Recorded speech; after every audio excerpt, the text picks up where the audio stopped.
नमस्कार विद्यार्थी मित्रों, ધોરણ 10 વિષય હિન્દી ગાલા એસાઇનમેન્ટનું પ્રશ્ન પેપર નંબર જે 2 છે તેના જે વિભાગ પ્રમાણે આપણે સોલ્યુશન કરવા જઈ રહ્યા છીએ। હું ગોળીકા પ્રવીણભાઈ આપ સૌનું હાર્દિક સ્વાગત કરું છું।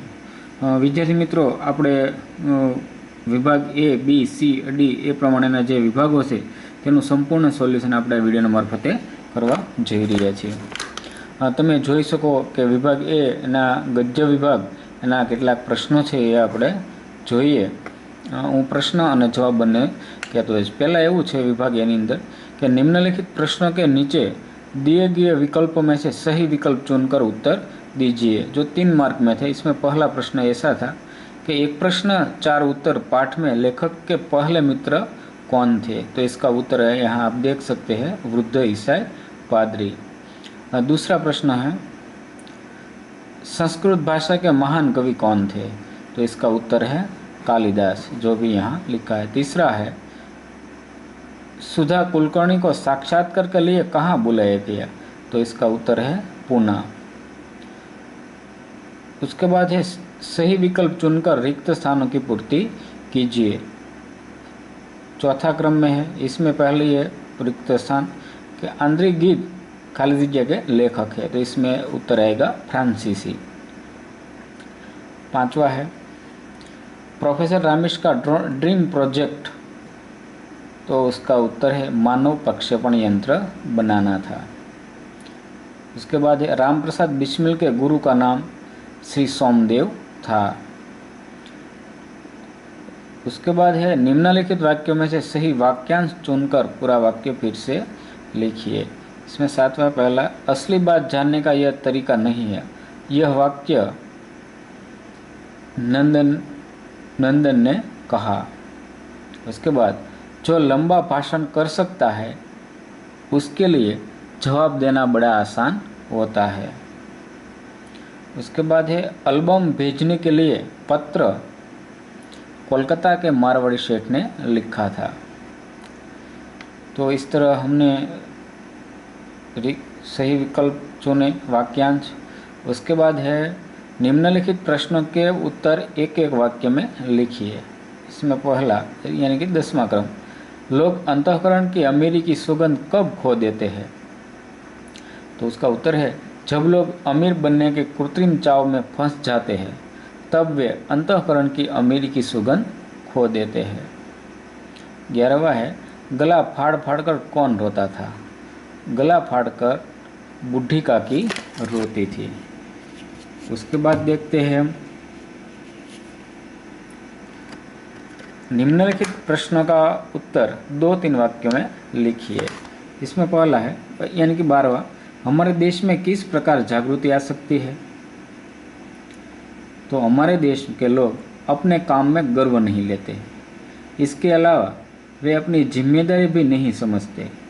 यहाँ के लोग श्रम का महत्व नहीं पहचानते और स्वयं मेहनत करने से परहेज करते हैं। गुणी और जानकार लोगों में उदारता नहीं है। वे अपनी विद्या दूसरों को बताना नहीं चाहता। यदि इन बुराइयों को दूर कर दिया जाए तो हमारे देश में जागृति आ सकती है। उसके बाद है 12वां ही, हमारे देश में किस प्रकार की जागृति आ सकती है उन्हें देख ले। उसके बाद है, उज्जैनी की राजसभा के कवि कालिदास का सम्मान किस तरह करना चाहिए। तो इसका उत्तर है, उज्जैनी की राजसभा का प्रत्येक व्यक्ति ऋतुसंहार के लेखक कवि कालिदास को जानता था। सम्राट ने स्वयं ऋतुसंहार पढ़ा है और उसकी प्रशंसा की है। इसीलिए उज्जैनी की राजसभा कवि कालिदास को राजकवि का सम्मान देकर उन्हें सम्मानित करना चाहती है। उसके बाद की सूचना है, निम्नलिखित प्रश्न का उत्तर 5 वाक्य में लिखिए। 3 मार्क का प्रश्न है। इसमें सुधा मूर्ति महिलाओं के लिए किस प्रकार प्रेरणा मूर्ति है। तो सुधा मूर्ति एक साहसी और दृढ़ संकल्प वाली महिला है। वे समाज विकास तथा समाज सुधार के प्रति समर्पित है। महिलाओं के प्रति अन्याय उन्हें सहन नहीं होता।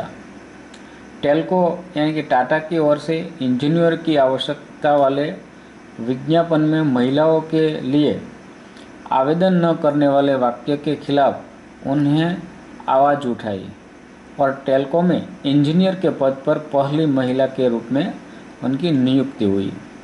इसके बाद उन्होंने अपने पति नारायण मूर्ति के साथ इन्फोसिस जैसी कंपनी की स्थापना की। वे इन्फोसिस फाउंडेशन की चेयरपर्सन बनी और इसके माध्यम से उन्होंने समाज विकास, लेखन, समाज सुधार, शिक्षा, चिकित्सा, गरीब छात्रों की सहायता, स्कूलों की इमारतों का निर्माण जैसे अनेक कार्य किए। उन्हें अनेक पुरस्कारों से सम्मानित किया गया है। इस प्रकार सुधा मूर्ति महिलाओं के लिए प्रेरणा मूर्ति बन गई। उसके अथवा का एक प्रश्न है, लेखक की दृष्टि से मनुष्य को एक स्थान से दूसरे स्थान पर कैसे भेजा जा सकता है? तो इसका उत्तर देखते हैं। विज्ञान के सिद्धांत के अनुसार किसी भी वस्तु को उसके मूल तत्वों में तोड़ा और मूल तत्वों को आपस में जोड़कर उसके मूल स्वरूप में प्राप्त किया जा सकता है। लेखक की दृष्टि से मानव शरीर भी विभिन्न प्रकार के तत्वों से मिलकर बना है। इसलिए मानव शरीर को इसके मूल तत्वों में विभक्त कर उसे विशेष प्रकार की तरंगों में परिवर्तित करके एक स्थान से दूसरे स्थान पर भेजा जा सकता है और उसे मूल स्वरूप में प्राप्त भी किया जा सकता है। उसके बाद है, निम्नलिखित कथनों का आशय स्पष्ट कीजिए जो 2 मार्क में है। इसमें आशय है कि हम क्यों ऐसी चीज़ खाए जो सबको नहीं मिलती, इसी से तो चोरी की भावना को जन्म मिलता है। तो इसका उत्तर देखते हैं। मनुष्य का स्वभाव है कि वह किसी भी व्यक्ति को किसी वस्तु का इस्तेमाल करते हुए देखता है तो उसके पाने की उसकी भी इच्छा हो जाती है। यदि वह वस्तु उसे उपलब्ध नहीं होती तो वह चोरी से उसे प्राप्त करने में भी नहीं चूकता। इसीलिए जब तक सब चीज़ें सबको नहीं मिलती, चोरी बंद नहीं हो सकती।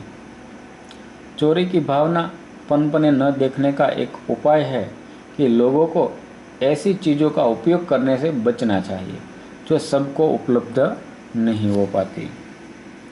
उसके बाद उसके अथवा का एक प्रश्न है, धन सुख का जादूगर भी है और शांति का डकैत भी। तो इसका आशय है, सुखमय जीवन जीने के लिए धन बहुत जरूरी है। धन से तरह तरह की सुख सुविधा की चीज़ें खरीदी जा सकती है। मनुष्य जादू की गति से ऐशो आराम की जिंदगी भी जी सकता है, पर धन का एक दोष भी है। धन आने पर मनुष्य की अधिक से अधिक धन प्राप्ति की तृष्णा बढ़ती जाती है। वह किसी भी तरह से अधिक धन एकत्र करने का प्रयास करने में जुट जाता है। इससे मनुष्य की शांति गायब हो जाती है, उसका मन अशांत हो जाता है, वह धन के पीछे पागलों की तरह भागने लगता है। इसलिए कहा गया है कि धन सुख का जादूगर भी है और शांति का डकैत भी। तो इस तरह छात्रों, हमने इस वीडियो के मार्फत विभाग ए गद्य विभाग के जो प्रश्न थे वो देखने का पूरा प्रयत्न किया है। अगले वीडियो में विभाग बी, सी और डी हम देखेंगे। ऐसे ही वीडियो देखने के लिए मेरे साथ जुड़े रहिए।